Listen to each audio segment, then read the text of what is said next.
in a basket, hammers it home. Sexton solito de tres en camino. Pow! Sí, señor, el Torito Colin Sexton. Welcome to CavsHQ. Thank you for joining us on Fox Sports Ohio and the Cavaliers Radio Network. Now, here are your hosts, John Michael and Rafa Hernandez-Brito. From the depths of Rocket Mortgage Fieldhouse, great to have you aboard this week. I'm John, alongside the Spanish voice of the Cavs, the Spanish voice of the Browns. It is Rafa Hernandez-Brito. Good start in this building for the Cavaliers. They win their first two inside the newly transformed Rocket Mortgage Fieldhouse. Fell to Dallas 2-1 on their home floor, and a strong start for this Cavalier team for a couple of veteran big guys who reminded us why they are the elder statesmen of this club. And we have talked about it going into this season about how important Right. the veteran leadership was going to be, not only for the Cavs but also for Coach Beilein's way of putting in his style of game. Maybe even more so, right? Right. Mm-hmm. And we've seen it in practice, and now also obviously if you practice it, you're going to be able to do it on during the game. And we have seen it during the games at the beginning of the season. Kevin Love and Tristan Thompson have done exactly what Coach Beilein and the staff need them to do. Thompson has been terrific on both ends of the floor. Tristan started the season with 4 consecutive double-doubles. Kevin Love with 5 consecutive double-doubles, tying the Cavs record for double-doubles to start a season with Mark Price and Brad Daugherty. I think Brad said it best. I mean, he joined us last week on the show.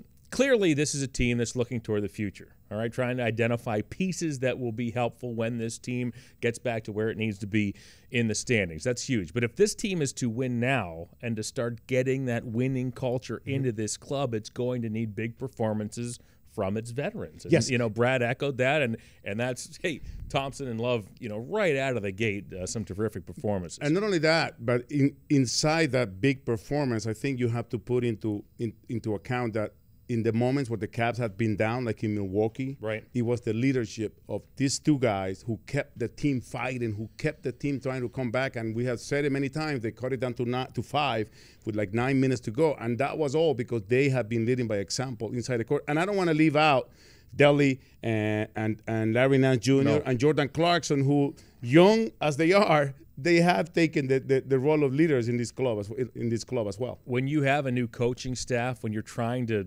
institute a new system, you need veteran buy-in. Mm-hmm. If you don't have veteran buy-in, you have nothing. Yep. And that's, I think exactly what this new coaching staff has gotten. We're fortunate to be able to be behind the scenes and to see Kevin Love and Tristan Thompson embrace what John Beilein and staff is trying to do with this team has been huge for this team. And again, maybe even more so than what they've done on the court, as spectacular as that's been here in the early going. And coming up, I think, John, is going to be another test for the veterans because we're going into our first long road trip. Yeah. We have taken a few of one-game road trips, and it's very different to when you go away for a week or even more. And I think coming up with the 3-game road trip that the Cavs have is going to be important to have these young guys experience what it is to be on the road. The month of November will be a bear for this team. It will not be easy. One of those big men, Tristan Thompson, is our featured guest. Tristan is straight ahead right here on CavsHQ.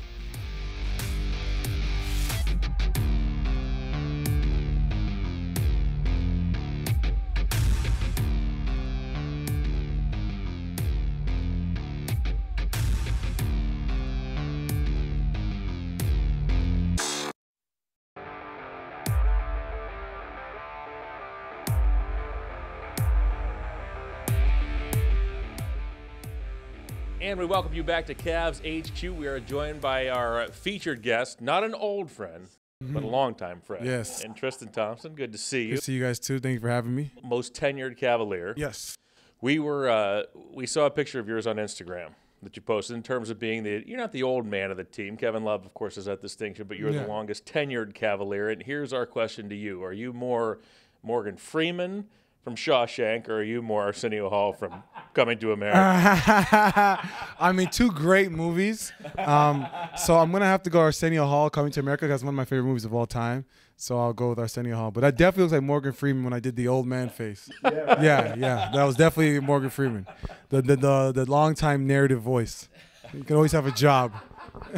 Would you like to have your live narrated by Morgan Freeman, or at least for like a season, just to have a recap of Tristan Thompson's season narrated by Morgan Freeman? Yeah, no, of course, the season of Tristan Thompson. Narrated by Morgan Freeman. Right, my friend, Yeah. Andy Dufresne. My friend, Tristan Thompson. T, first 4 games of the season, you lead this team in scoring, shooting 50% from behind the line, by the way, 1 for 2 from 3. We'll talk about that in a moment, but what an explosive start on both ends of the floor. Let's back up a second. We were told by the coaching staff, obviously you're in terrific shape. Is this the best shape? You're in your ninth season now in the NBA. Is this the best shape you've been in coming into a season? I think physically and looking like it, I think so. Yeah, I think we had more time off. I think, going to the finals and playing till June, you only really get about 8 weeks off. And everyone says, you need to take a month off. So that month off, I'd literally just do nothing and just kind of let my body recharge. And obviously you have bumps and bruises just playing till that long. So it's tough to kind of like transform your body or really takes, a serious crafting to your body in 8 weeks. You know what I'm saying? So for us this summer, for me especially this summer, having 5 to 6 months off, I could really dedicate myself, back in the weight room and in the gym, and really just kind of being on a strict regimen where I had a lot of time. I spent the first month just relaxing, and then after that, 4 or 5 months of just being locked in and just kind of, preparing myself for this year. Coach Beeline talk about the little test or the gauntlet, yeah. fitness test that you were put through. Can you tell us a little bit about that? Or how, obviously, you passed it with flying colors. Yeah, those. He didn't think you were going to, he said. Oh, he didn't think so? On record as saying he didn't think you were going to pass, and you went out there and passed. Oh, yeah. So for me, the way it happened was, I think it was the second.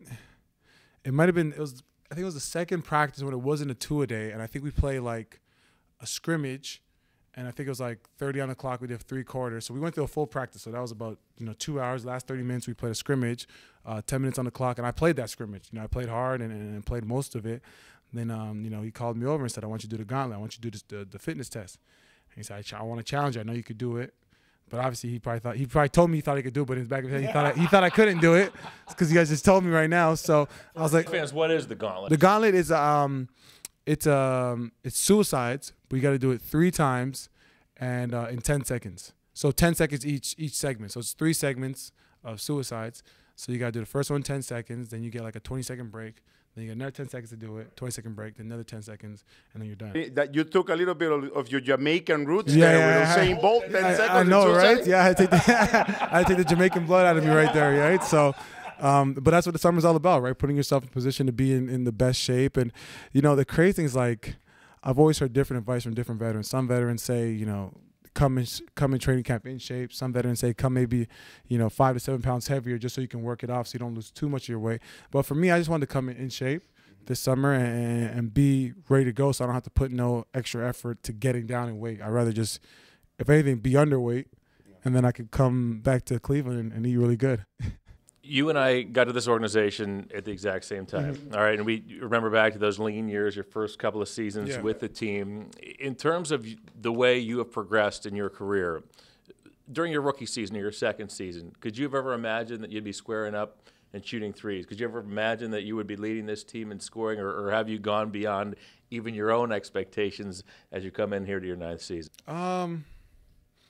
For me, it was just kind of just try to get better every year. I think that was my main goal, not really putting like numbers or anything into it. But, definitely, shooting threes is always something that's cool to do, and be able to make one in an NBA game is definitely huge for me. It might not be huge for other people, but it was huge for me. I mean, would you have ever thought, though? Yeah. That's my question. As a rookie, would you think – I mean, I know the league has evolved, too. Yeah, I mean, the way Golden State played the game, and suddenly things are a little bit different now. Yeah. But, I mean, would that have even occurred to you in your wildest dreams that, as a veteran, I'm going to be standing back and looking to shoot threes if they're open? Yeah, no, and especially with a coach like Coach Beeline that believes in me, and kind of, sees me put the time and effort in and wants me to go out there and be a player. I remember talking to him on the phone, and he said, it was music to my ears when he said, "I don't want you to play in a box." And I feel like so many coaches these days, no knock to coaches, but I think so many coaches these days get so caught up in a routine of what each position has to do. And I think our coach, he's like, let's scrap that. Let's everyone be a player and everyone make plays. If you basically said, show me the money. If you could show me you can make shots in practice, you can shoot them in the game. So for me, that's what I want to do, whether it was in practice or get him extra work. And while he's in the gym, I want to make sure I shoot those shots. He sees them go through the hoop, so he believes that it's not crazy if I shoot him. You know, we talked about your approach to coming into camp. What has changed for Tristan Thompson in his approach at the leader, your new role with this team? Because I imagine it has changed immensely from the last 4 years that we spent here, last 4 or 5 years, to now. You're not only the guy who's been here the longest, but you are one of the veteran leaders in the team. Yeah, I think last year I showed a lot of big steps in terms of growth and leadership just because of the team that we had. And I think this year it's right off the bat, right off the beginning, you know, having that leadership approach and holding myself to a higher standard because, you know, everyone else is watching me. If I come in and I'm piss poor and I'm not giving a good effort, there's going to be a trickle-down effect. So I know it's kind of like when, you know, being under Bron, if he didn't come ready to play or didn't bring the energy, we'd all do the same thing. So for me, I know that whether it's getting in the gym, getting my work in and guys see it, or coming with a mindset Game 7 approach every game, especially for our team, that's going to have a domino effect on our team. So if I come ready to play and punch in the clock every night, I think that just helps our team so much. It's been a different camp for this team under John Beilein. And you mentioned it. I mean, part of, I think, what's held this team together in the early going has been your approach, Kevin Love's approach. Can you discuss a little bit about how this camp has been different and how, you know, you need to relate to those youngsters to keep everybody on board and on the same page as we roll into the regular season? Yeah, no, I think our approach is there's an opportunity here. I think with the East and how things are kind of shaking up and how, you know, some guys are hurt and guys are figuring things out. At the end of the day, when you don't have, you know, one of the top 3 players in the NBA not playing on a team like Kevin Durant, you know, that's going to shake up whatever conference he's in. So for us in the East, you know, him not playing on Brooklyn, you know, that's a big void in terms of a team that, you know, could be a potential finals contender. Losing a guy like that, then that kind of makes him more of a, you know, competitive team, beatable team some nights. So for us, you got to look at those opportunities. And, you know, with Victor Oladipo out right now for Indiana, you know, that's another opportunity. You know, and Miles Turner being out, you know, that's another opportunity. But obviously, you know, we split 1-1 with those guys. Obviously, wanted to win last night. But, like, there's opportunities here to do something special. And what I tell these guys is that we got to start right away. There's no on and off switch for us. We got to start like gangbusters, ready to go and win these games early to get the rhythm, kind of get the momentum and kind of feel good about ourselves because that's kind of the position that we are. We don't have those, you know, 3 all-stars that could just turn it on and rally nine wins in a row. You know what I'm saying? So for us, we got to come ready to go every night. The reality for the Cavaliers this season is basically, you know, we want to compete. We want to make sure we go out there and leave it all on the court. But for Tristan Thompson, what are your goals? I mean, obviously, first team NBA, all-defensive team. And what else does Tristan Thompson want to do other than beating Kevin in scoring for now? Even though he got you on rebound. Yeah, he got me on rebounds. Yeah. No, for me, like my one personal goal is, of course, you know, be first team all defense. I want to take that challenge because, you know, my whole career I've guarded guys and made guys' life a living hell, especially in the playoffs. You know, locking guys up and have them shoot terrible percentages. But, you know, that never gets credited what you do in the playoffs into, you know, regular season awards. So for me, I said, you know, let's start right away from game 1. And let's set the tone early and show people that what you do in the playoffs, you could do in the regular season too. So for me, defensively, that's definitely a goal of mine. And in terms of like personal, just get better every game. You know, you're gonna have nights where you can do this great and do that great. It's just getting better every night and kind of just being that anchor for our team, not just what you do, you know, off the court, but on the court too. Whether it's scoring and being a guy that can get to my spots just because of my strength and my ability to get to my spots and score the ball, and then also, you know, me and Kev, we share the rebounding. Mm-hmm. It's interesting hearing you talk about that playoff defense because when you said that I want to be first team all defense, the first thing I thought of 2016 finals, just the way the Cavs and you were able to guard those switches. You were able to deal with Steph Curry for 5, 6, 8 seconds during a possession. And, you know, without Tristan Thompson, there's no 2016 NBA championship. You said that, you know, hearing John Beilein say the things that he did was music to your ears. I'm certain that when he heard that your goal is to be, you know, first team all defense, music to his. And then the next night you go out and swat 5 against the Bulls 4 in the fourth quarter. Yeah. So, you know, gotta. He put the challenge, I got to ring the bell. So, you know, I've always been a guy that's been better with my back against the wall. And I think that championship team was all guys that were better when they had their back against the wall. So, for me, it's accept the challenge. And I think if I can control the paint for our team and deflect shots and be able to switch out on guys and make their nights tough, it's going to help us win ball games. Before we let you go, T, what's a successful season for the Cavs? What's a successful season for Tristan Thompson, considering the young guys, bringing them along and getting this organization, back to where it wants to be? I think Rafa said it. Number one is just being competitive. I think, the game is won in the last 5 minutes. I think our goal is, be within the ball game the last 5 minutes. Hopefully we're up, but be in the ball game the last 5 minutes, because that's kind of where, if you lose games, it's maybe if you don't make a shot, free throws, boxes, stuff that you can, look at the film the next day and still be like, we still got a way to go, especially with our young group and the mixture of guys. So being competitive every night, and of course we want to make the playoffs. That's why we play basketball. Let's make the playoffs, and I think there's an opportunity there for us because a lot of people are not expecting much. So it's the best time to do it when no one's expecting you to come. Tristan Thompson in his 9th season, off to the best start of his career. T, always good catching up. Appreciate it. Thank y'all.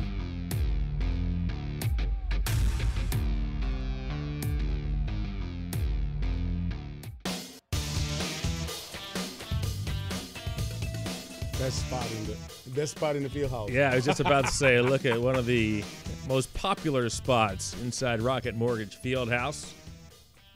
Budweiser Brew House. Nice view from up there, huh? I'm still waiting for somebody to invite me to come to a hockey game and watch it from there. That was my first thought. Yeah. I mean, basketball up there, solid. I think hockey up there and I had would to be tell spectacular. It looks packed during the basketball games up there. I it took a pic the other day. It should be. Yeah. It's fantastic. I think Tony Brown and Jock Callender called a game from up there, didn't they? Yes. Don't, you know what? We should be quiet. Don't give anybody any ideas. Poor one of us is perched up there in the brew house trying to call a game. Great to have you with us here on CavsHQ. Tristan's fun, isn't he? The best, yes. I mean, it doesn't seem like just yesterday. I mean, it seems like he got here just yesterday, back in 2011. Still playing great basketball. Came into camp, as we talked about, in great shape. He's always been fun. He's always been accommodating. Always good to catch up with him. He's the type of guy that when he walks into the room, puts a smile on everybody's face, because he's always at peace with himself, even though inside the court he's just a beast. He's been a beast this whole season. I always say if there's a loose ball and Tristan Thompson is on the court, he will be around that ball. But obviously off the court, and it's always fun to have him. Leads the team in loose balls recovered, leads the team in contested shots, things that don't show up. Fancy boards. Yeah, in that box score. So the interview was winding down, and then Rafa decided to audible during the interview that you saw in the last segment, and that basically is an example of when TV goes wrong. Well, we're trying to win an Emmy here at CavsHQ, and this is not, by the way, how to do it. Because of our road trip, we didn't have a Halloween party. Yeah. So in one of my trips to China to cover boxing, I was able to buy a couple of costumes, and I have never been able to wear them. And I figured, Tristan would be one of those guys who will wear it. So before we let him go, sure enough, I had to ask him to put it on. Yeah, sure enough, he did. And he enjoyed it. Yeah, and the truth is, I wanted to wear it to go into practice or shoot around, but I was afraid Coach Beeline was gonna not like the. Yeah, he would have. He would have not liked that at all. Taking the serious mood. Yeah, I would have sort of enjoyed. So that's why I put it behind closed door in the visiting locker room, and Tristan put it on for us. Watching you get kicked out of practice would have been enjoyable had you put it on. Now we're really winning the Emmy. Yeah.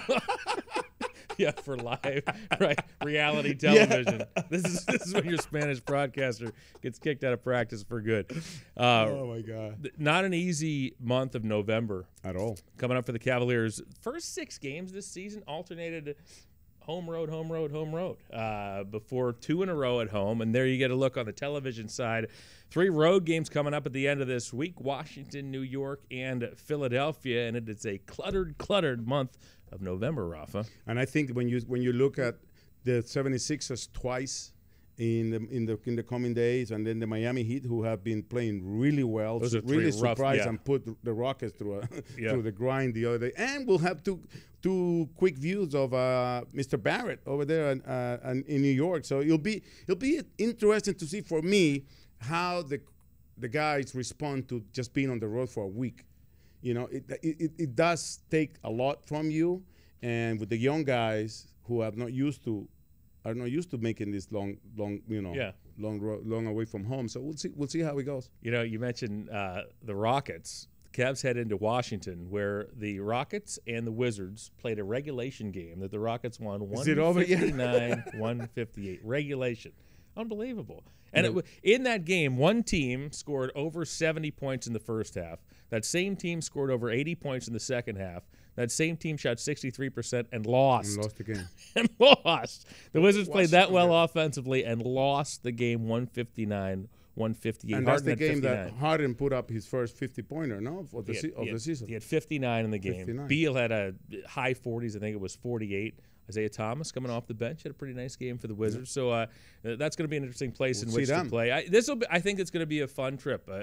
Washington, New York, Philadelphia. You mentioned Philly playing some great basketball. That's going to be an interesting stretch. Philly, Miami, Philly from the 12th through the 17th. A couple of nice home games, though, for our crowd here inside Rocket Mortgage Fieldhouse. You can get your tickets at Cavs.com. Atmosphere in here has been phenomenal. As mentioned, the Cavs have that trip, Washington, New York, and Philly at the end of the week. We're going to step away and be back with more Cavs HQ right after this.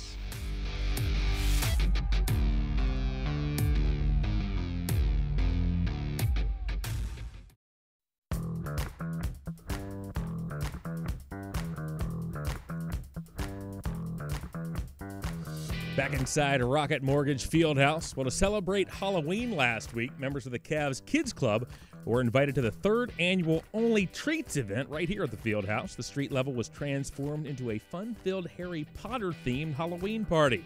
Members enjoyed special Hogwarts-themed activities, and the added treat of a surprise appearance by Cavs players John Henson and Jordan Clarkson, or better known that night, Woody. Cavs in the Community is brought to you by Discount Drug Mart. We'll be right back with more Cavs HQ.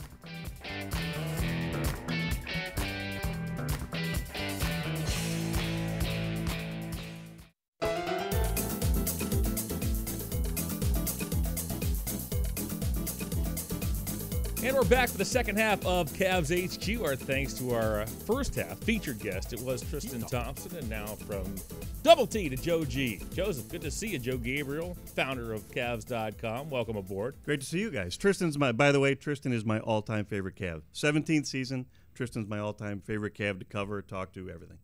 He's the man. Yeah, he was great.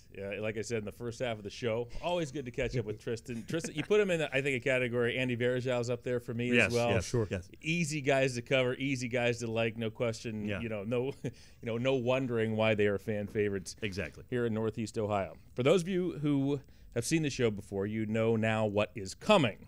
Joe, each and every week, brings something to the table. Yes. We are waiting.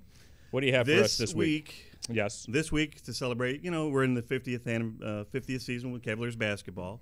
So I've decided to bring back the Joe G's Wayback Machine. Oh! So now it's time. Whoa! Nobody said we were going to have graphics. Yeah. Wow. That's production value. That has exceeded our budget in the previous 2 seasons alone. Okay, so in 1984-85, that's when Coke introduced New Coke, proving that Pepsi is, and always will be the champion. A Russian heavyweight by the name of Ivan Drago killed Apollo Creed in the ring and then was later avenged by Rocky Balboa. Legendary roster of musicians performed We Are the World. I don't know if you guys remember that. I know you want to sing that right now. No, and an octogenarian by the name of Clara Peller asked, "Where's the beef?" I don't know if you remember that one. Can I add one?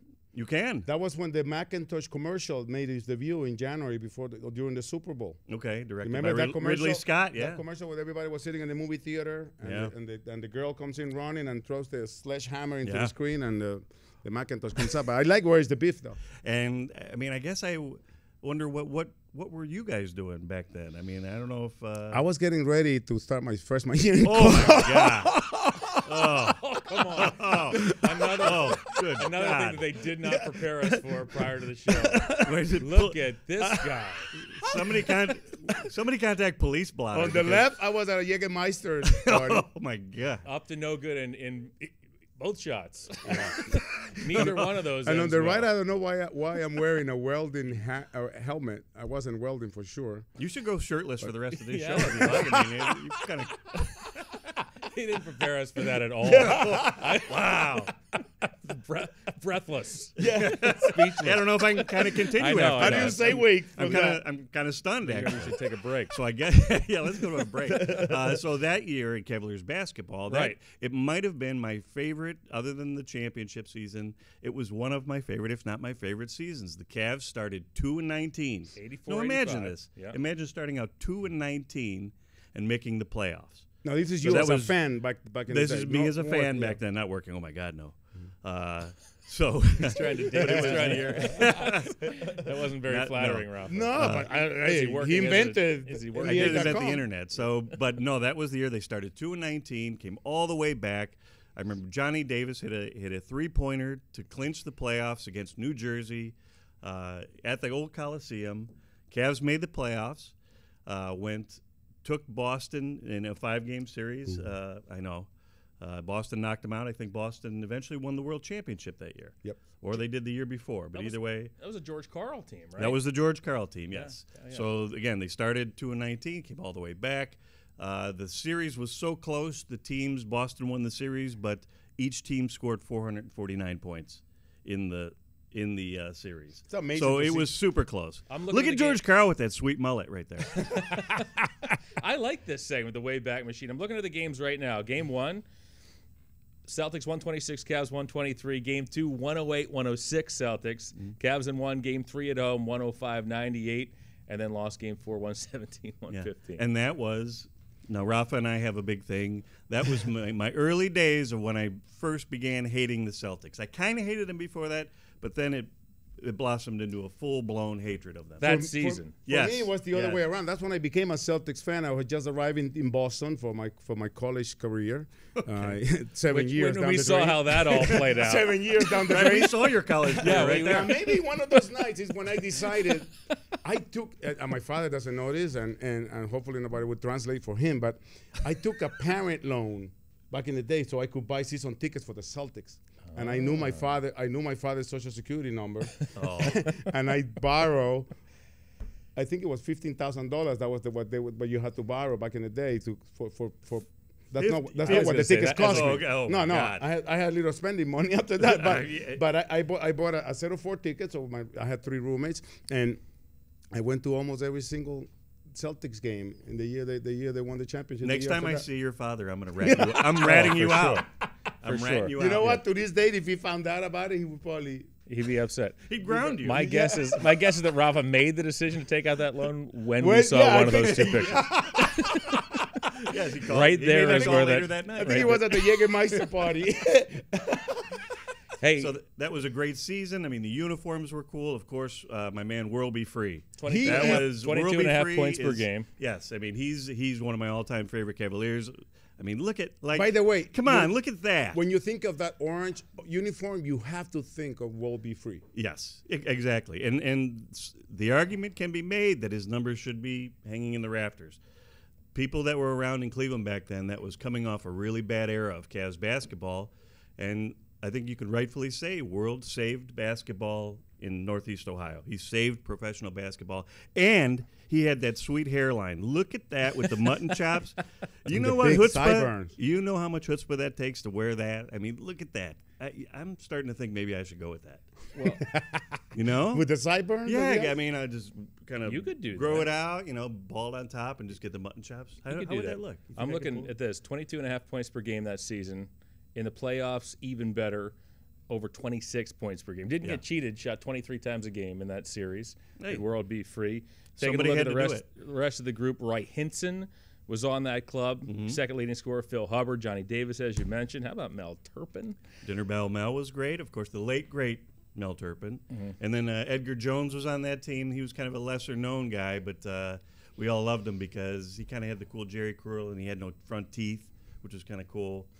So we all loved Edgar Jones. But, yeah, that was a really great season. That was a great season in Cavs basketball. And had that season not happened, there's my man Edgar Jones. Had that season not happened, again, He looked like AC maybe Green. we might not be here right now. You really think so? Yes, I really do. It was Cavaliers basketball was on life support before that happened, and again, the 2-19 season. The start to that season, things were really kind of kind of in ugly. the air right yeah, now. Ugly. I mean, ugly. From 2-19, they finished 36-46, and then Yeah. they give the Celtics all they could handle in the first round. I'd say that's a pretty successful season after your first 21 games. It was tremendous. So Winning twice. it was just a fun season, and Everybody talks about the memories of each building, and obviously Rocket Mortgage Fieldhouse now newly transformed. We're creating memories, but beautiful. What are your memories of the Coliseum? I mean, you as a fan, obviously. Can I back up for a second? go ahead. Did you cover the Cavs? My God, how old do you think I am, I'm just asking. guys? No, I got on him previously, but I didn't know as a young man. I was young. When you were with the NBA, you were not covering games then, He right? covered the whole It was league. 1985. Yeah. I was barely out of high school, man. Jeez, oh man. You're avant-garde. That's what I we're guess, asking. but you. no. You're a. Go ahead. What? You're a. I'm You're a what? wise scribe who's been around the block. I was just No, curious. back then I was still a knucklehead. All right, Not all right. quite as much of a knucklehead as Rafa. Clearly.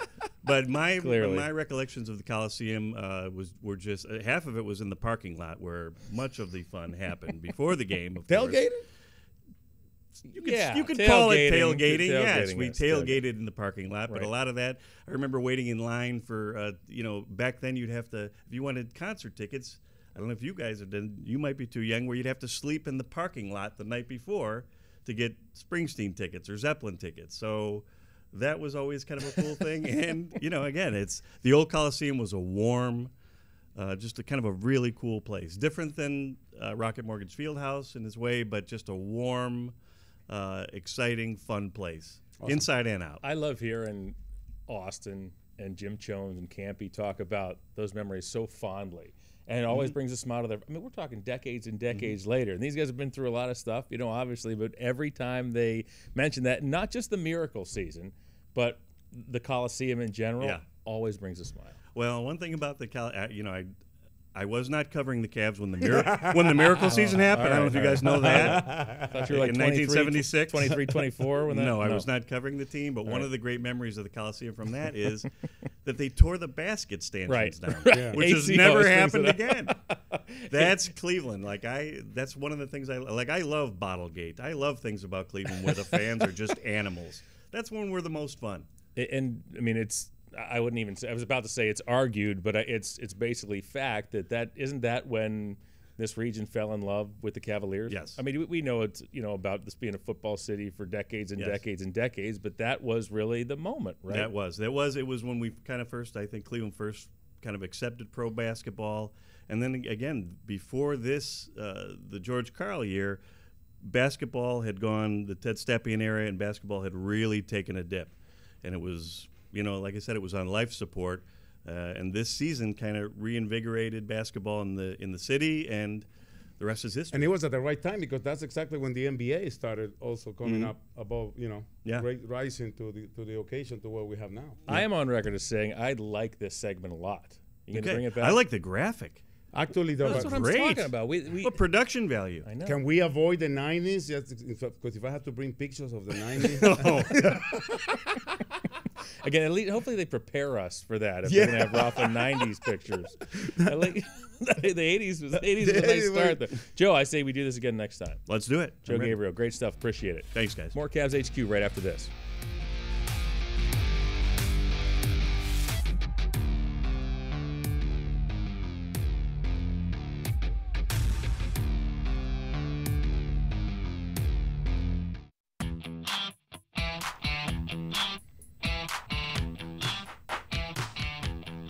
We're back on CavsHQ with the Senior Retail Marketing Coordinator of the Cavs Team Shop. It is Amy Janelle. Amy, great to see you. Hello, thank you. How are you? Thank you Good, for joining us. how are I you? have to tell you and I have to warn you.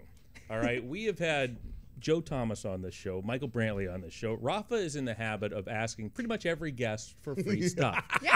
Okay, 98% of the time, the guest has no access to any stuff, let alone free stuff. He's Right. more Not excited today. for this segment than he was for Joe Thomas, Michael Brantley, any of the Cavaliers, any of the Cavs coaching staff. So I don't know if that's any added pressure, but Rafa's a little extra He's a excited. fan. I'm a good Yes. model, don't you think? He's not a good model, yet he is already sporting I hope you're not giving that to him. I hope you take it back afterwards. But it is a very nice hat. Great to see you. So many, I mean, good things at the Cavs team shop this year, right? Yeah, it's so exciting this year. We've been waiting for this jersey for a while. Yeah. And all the fans have been asking us. We've been wanting to have it. And finally, now that it's an anniversary year, our 50th anniversary, we get to finally have this jersey come back. And have a whole collection around it. Right, huge hit on opening night, right? It was, and we actually had Brad Doherty on the show last week, and we asked him about the reception this uniform, the classic 90s uniform, had back in the day when they actually debuted compared to the reception that it had today. And he obviously said it was very different because everybody wasn't used to the change back then. But it looks so good with the court at the field house and everybody and the players wearing it, and I like the combination of the colors. I did too. Yeah. I did too. I'm assuming it's been a big seller so far. Yeah, it definitely has been a big seller. So what do we have here? Tell us what we can get. So we have some Nike gear, so a Nike hoodie. I like that. I'm excited. Yeah, that is solid. So you notice how Amy brought like in small sizes, so you wouldn't ask for it. Yeah, I know. I was going to say, watch. This is going to be on Rafa next week's show. If you wanted to try it on, you're more than welcome to model it. But, very nice. I'm sure. Again, don't. Mitchell and Ness jacket. That's like a classic really baseball. Classic. I mean, you can feel it. It's a real satin style. Don't let him handle the merch. You know what? You know what? Seriously, on Media Day. Yeah. We were at CCC and they had the different That was our items. starter jacket. And I tried the starter jacket, which is something that I actually wore back in the day in the 90s, and it felt really. Yeah. In the 90s, they weren't that comfortable. No. I don't know what they did, but they're great now. They felt comfortable. Yeah. It's the same look, but it feels a little better. Yeah. Everybody had some kind of a starter jacket. I think in the 90s, and I think so. Yeah, I had a Jets jacket, I didn't know and my dog used to love to. I used to put him in the pouch in the front, and that's how until he just grew enough. He was so big, I poke holes on the side so that the chocolate lab could fit in. Incredibly interesting, yes. And then it just got too big. Thank you for filling us in. Yeah. Nice. Amy, before we get to everything else here, anyone who wants to purchase this stuff, how do they do it? Yeah, all of this, it's online at the team shop at Rocket Mortgage Fieldhouse, and then also online at Cavs.com/shop. It's that easy, right? Easy. I mean, just go through. There's a ton of stuff, too. This is just a small selection of what's there. So this is the what? The packet, or what's it called? So this is our lunchbox jersey kit. Jersey kit. Yep. Yes, so not the packet. Go ahead and start opening. So all right. There's two different versions of this. You can either get a roster player. Oh, I like this. Yes. A current roster player? A current roster player or a custom jersey. And it comes like this? Yes. So you get the whole unveil and everything. Is it the Sexton jersey? Nice. Yes. That's this is the Sexton jersey of the classic style. Ooh, the socks? Yep. Those are socks by Rockham. Nice. And then the thing about everything in the lunchbox kit, the only way you can get it is to buy the lunchbox kit. That's it. So you can't get this pennant separate. You can't get those socks separate. You have to get it all together. Were you a pennant kid when you were growing up? Yeah. Yeah. I don't know if that's this is embarrassing totally or like not, something I learned. No, but this is something I learned when I came here. As a starter kit, a pennant kit. And a pin of Whammer. Yep, a Whammer pin from Pintrol. Very nice. Yeah. Very nice. It's all in the lunchbox kit. Did you have one of these when you went to school? I did not have a lunchbox kit. I had a lunchbox. Not a lunchbox. I was not lucky enough to have a Cavs the tin style and everything. Yeah. Now, the most important thing, we have like a minute to go, but the custom jerseys that the fans can get, I think it's very important that we let everybody know how to get it and what they can get. Yep. So you can get this classic jersey in any name and number combo that you want. And you can do it two different ways. You can go online, Cavs.com/shop, and you can order your jersey there, or you can stop by the team shop.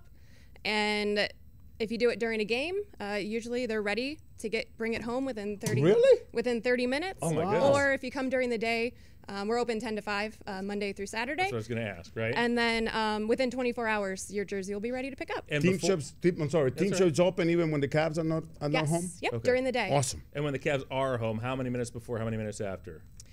We close at 5. Okay. And then we'll reopen to ticketed guests at doors. Gotcha. Very nice. Amy, A, thank you for joining us. B, I cannot believe he didn't ask you for free stuff. No, wait. Before we go, I'm sorry. There we go.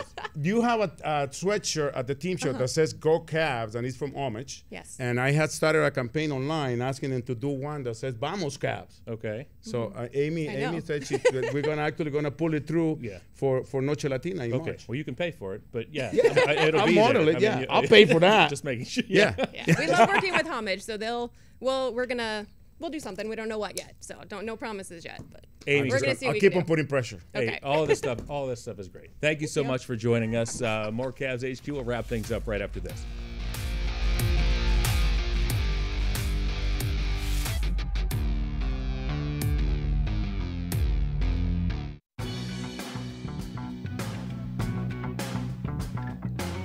We're back to wrap things up here on Cavs HQ and the Cavaliers Radio Network, simulcast by our friends at Fox Sports Ohio. You do realize we're on television, right? You're still Hello.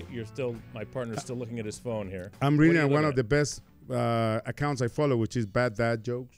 at? Okay. And this one is, why did the Mexican take Xanax pills? Why did the Mexican take the Xanax pills? For his panic attacks. That's pretty good. I'll give it. Hey, That's not that bad. Doesn't that remind you of the bad joke segment we saw in Indy? That was pretty good. Yeah, Goga Bataze, right, from the former Soviet Republic of Georgia. Right. What was funnier, him or the way he was reading the Oh, joke? it's pretty fun. Yeah, he said, what was it? He said, what do you call somebody with a rubber toe? Roberto. Say what? Roberto. It's pretty good. I liked it. That is a bad joke. But Yeah, it's it funny. was. I think we should do that segment here. I want to host it with our international players. I can't think of anybody better. Yeah, international player. We got Jetty, Deli. I think it's more of a Jetty or Ante type. I want to do it with Ante because he got me a present. You know, when Croatia went to the finals Yes. for the World Cup, Yes. the fans wear the water polo hat. Yeah, the checkerboard, Yeah, right? so I asked Ante to bring me one, and he did. So I want to see. Did I just fall? Did I just play right You into just the went joke? right into Did it. I play right into the joke? So I want to wear the water polo hat You set while I the whole do the thing up. bad joke. Yeah. And this is how Croatians go to the soccer games to root for their team. This is by far the best national flag in the world, the Croatian flag, the red and white checker flag. Arguable. The big question is, how do they get one of those big enough to fit your monstrous and by head the way, this is and the full head of hair. Number 3 is the leading scorer for the gold medal winning team of Croatia. Yeah, that's great. That's great news. I just like Do I it. look like a water polo Yeah, player? I fell right into the Croatia water polo. I segue you into it? Yeah, apparently you did. You baited me right into it. Hey, thanks for watching this week. For Rafa, I'm John. Until next week, this is Cavs HQ.